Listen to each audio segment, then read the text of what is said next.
Oke, welcome back again. Jumpa lagi dengan Mr. Panambah. Kali ini kita akan membahas tentang cerita tiga pemberani dari Dago, dari Sangiha Island, yaitu Kampung Dago, yaitu Ansuang Kila, keturunan raksasa, Wangkoang, dan yang bungsu bernama Wahede. Mereka bertiga merupakan pahlawan di negeri ini dan mereka disebut Kulano. Jadi Kulano itu maksudnya pemberani atau pendekar lah. Mereka disebut pahlawan karena mereka bertiga yang senantiasa membela dan mempertahankan rakyat dari serangan suku Mindanao. Maksudnya Mindanao ini suku Suluge dan suku Moro yang selalu datang dan merampok serta membunuh rakyat di Pulau Sangihe. Pada zaman dahulu ya, mungkin mereka mencari makanan atau ingin menculik para putri-putri, ya seperti itulah. Pada suatu hari terjadi perampokan oleh suku Mindanao di sebuah pulau kecil yang terletak di depan Teluk Dago. Pulau ini melindungi pandangan ke negeri Dago dari laut. Pulau ini disebut Sambo karena konon pernah ada seorang yang sedang memancing mendengar seseorang yang sedang menyanyikan lagu Sasambo. Jadi Sasambo itu ada dalam video saya. Jika saya membuka channel saya ada tutorial Sambo.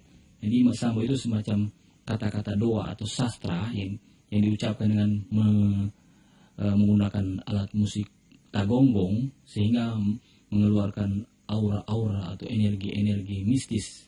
Dan ini dilakukan juga di tarian-tarian tradisional. Mendengar Sasambo itu, ia melihat Tanjung itu berjalan menuju laut. Menyaksikan peristiwa ini, orang-orang yang sedang mengayal tersebut merasa heran. Maka dipanggilnya lah orang yang sedang menyanyi itu. Sasambo berhenti dan Tanjung itu pun berhenti berjalan, namun sudah terpisah dengan daratan dan kini menjadi sebuah pulau yang disebut Sambo. Jadi pada zaman dahulu itu orang-orang Sangihe itu melakukan Sambo itu ada niatnya. Jadi misalnya dia ingin melindungi kampungnya dari serangan para musuh, mereka melakukan Sasambo dan menggunakan alat musik tagonggong.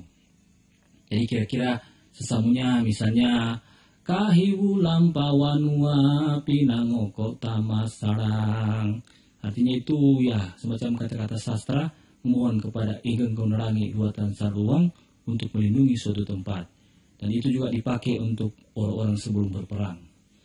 Tetapi pada masa-masa penjajahan, masa VOC, karena kita sudah terpengaruh dengan kehidupan-kehidupan yang agak modern, sehingga banyak warisan-warisan budaya tersebut tidak dipelajari oleh para generasi-generasi. Sehingga mengakibatkan zaman-zaman itu banyak wilayah Sangihe itu dapat diserang oleh orang-orang dari luar. Tetapi pada zaman dahulu itu, orang-orang Sangihe itu wilayahnya itu bahkan tidak dapat dilihat oleh para musuh, karena tersembunyi dengan istilahnya kearifan lokal. Jadi dengan adanya Pulau Sambo, negeri Dago tidak terlihat jelas dari arah laut. Para perampok Mindanao mencari arah lain dan memasuki teluk yang menuju ke negeri Lapang, yaitu antara negeri Mahumu dan negeri Lapang. Jadi ceritanya orang-orang Mindanao ini masuk ke wilayah Dago, tapi karena wilayah itu sudah dilindungi dengan semacam energi-energi budaya, maka mereka tidak dapat keluar dan tidak dapat menemukan kampung, sehingga mereka hanya terputar-putar di dalam hutan. Maka akhirnya mereka kelaparan dan mereka berteriak. Sehingga tempat mereka berteriak ini disebut dengan Mahan Sumangi. Akhirnya ditemukanlah mereka oleh orang-orang Dago, yaitu Ansuang Kila, Wahede, dan Wangkoang. Tetapi karena masalah komunikasi dan mereka menganggap bahwa orang-orang ini sudah masuk di wilayah mereka, maka mereka dibunuh oleh para pendekar-pendekar ini. Jadi ibaratnya zaman sekarang jika ada orang yang memiliki kebun dan sering terjadi pencurian, maka ada orang yang menggunakan semacam ramuan, sehingga jika Anda masuk di wilayah kebun mereka tersebut, Anda tidak dapat keluar. Jadi, tapi hal-hal tersebut sifatnya kearifan lokal dan tidak semua dilakukan hanya untuk hal-hal yang sifatnya genting. Akhirnya ketiga pendekar ini atau para Kulano ini dihinggapi ambisi, ingin berkuasa sehingga mereka ingin bertarung dan membuktikan siapa yang paling berani maka ialah yang akan menjadi penguasa di negeri Dago. Artinya timbul ambisi untuk menjadi datu atau siapalah yang raja penguasa. Suatu hari terjadilah pertempuran yang sangat hebat antara tiga bersaudara ini, sehingga Wangkoang dan anak buahnya melarikan diri ke negeri Dumpaeng dekat Pananaru. Wahede si bungsu dengan anak buahnya lari dan menetap di Tanjung Hego. Di Dago tinggallah Ansuang Kila bersama anak buahnya. Peperangan antara mereka tidaklah berakhir dalam sehari, tetapi berlanjut terus-menerus. Pada suatu hari, terjadi lagi pertempuran. Ansuang Kila mengambil tombaknya yang terbuat dari bambu, dilemparkannya dari Bukit Tumarese ke arah Tanjung Hego yang jauhnya kira-kira 5.000 meter. Tombak itu hampir saja mengenai Wahede yang pada waktu itu sedang tidur di tempat yang bernama Wangsa. Dari negeri Dumpaeng, Wang Kuang melemparkan sebuah batu besar kepada Wahede di Tanjung Hego yang jaraknya kira-kira 7.000 meter. Batu yang dilemparkan itu hampir pula mengenai sasaran, dan hingga kini batu itu masih ada di Tanjung Hego. Batu itu disebut oleh rakyat Batu Pinalo, yang berarti batu yang dilemparkan. Jadi situsnya masih ada sampai sekarang, yang dipelihara oleh Balai Pelestarian Budaya Gorontalo dan Manado. Tanah tempat batu itu jatuh menjadi lubang sebesar batu itu. Jadi kalau Anda pergi ke desa Pananaru atau ke Kampung Dago, di situ ada kubur-kubur batu, kubur-kubur tua yang pada waktu lalu diteliti oleh para peneliti arkeolog. Dan di situ juga ada situs-situs yang sangat keramat, yang bahkan pada waktu kami mau masuk untuk mengambil gambar itu, rekaman video dan kamera itu tidak ada yang jadi, guys. Dan bahkan ada begitu banyak hal yang terjadi sehingga kami tidak masuk ke tempat wilayah itu yang dianggap tempat dari Ansuang Kila ini. Jadi Ansuang Kila ini pada zaman dulu itu banyak masyarakat masih melaksanakan semacam ritual karena dia dianggap orang yang sakti. Jadi lanjut pada ceritanya, si Wahede kemudian mengadakan serangan balasan kepada Wang Kuang dengan melemparkan batu besar tetapi tidak mengenai sasaran. Dan batu itu pun hingga kini masih ada di negeri Dumpaeng. Peperangan antara tiga bersaudara itu berkobar lagi tetapi belum ada yang kalah. Mereka masing-masing telah memperlihatkan kekuatan dan kesaktiannya. Wang Kuang, batu yang sangat besar dilemparkannya ke Teluk Dago sehingga 9 rumah menjadi rusak.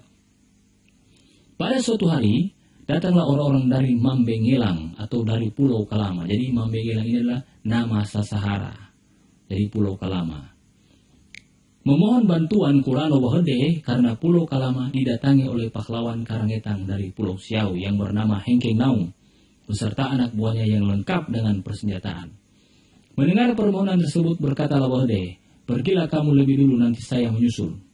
Sesudah orang-orang Kalama pergi, Wahede segera menyiapkan diri untuk bertempur. Tombak dan barak telah disiapkan dan semua anak buahnya di Kalama sudah diperintahkannya. Sekali saja mengayunkan dayung, tibalah Wahede di Kalama. Ia mendekati rombongan dari Karangetang itu dan karena mereka adalah pahlawan-pahlawan atau sama-sama sakti, sama-sama Kulano, maka masing-masing memperlihatkan kehebatannya. Jadi Hengkeng Naung ini ceritanya adalah panglima perang Kedatuan Siau. Berkobarlah suatu peperangan yang dahsyat. Kedua kelompok saling menunjukkan keberanian dan kesaktiannya, namun tidak ada seorang pun yang terkalahkan. Pahlawan Karangetang memperlihatkan kesaktiannya sehingga banyak dari orang-orang Mambengelang mati. Dan kerangka para korban perang ini masih tersimpan di suatu gua di Tanjung Pulau Kalama. Kedua pahlawan ini menghentikan pertarungan dan berpisah. Masing-masing kembali ke tempat asalnya dengan ucapan sampai bertemu lagi. Karena saking saktinya tidak ada yang kalah dan tidak ada yang menang. Hengkeng Naung kembali ke Karangetang dan Wahede pulang ke tempatnya di Tonggeng Hego hanya dengan sekali dayu. Di sana ia merenungkan kembali perselisihan antara mereka bersaudara dan siapa yang paling unggul. Ternyata Ansuang Kila dan anak buahnya menempati Dago dan sekitarnya karena Ansuang Kila bertubuh seperti raksasa. Pada akhir cerita dikisahkan bahwa tak seorang pun di antara mereka yang dinyatakan kalah. Maka ketiga bersaudara ini membagi daerah kekuasaan masing-masing. Ansuang Kila menjadi Kulano di Dago, Wahede menetap di Tanjung Hego, sedangkan si bungsu Wang Kuang menetap di Dumpaeng. Itulah kira-kira kisah para orang-orang sakti yang ada di wilayah Sangihe Island. I hope you like this video dan jangan lupa untuk senantiasa mendukung, subscribe dan like video ini. Terima kasih.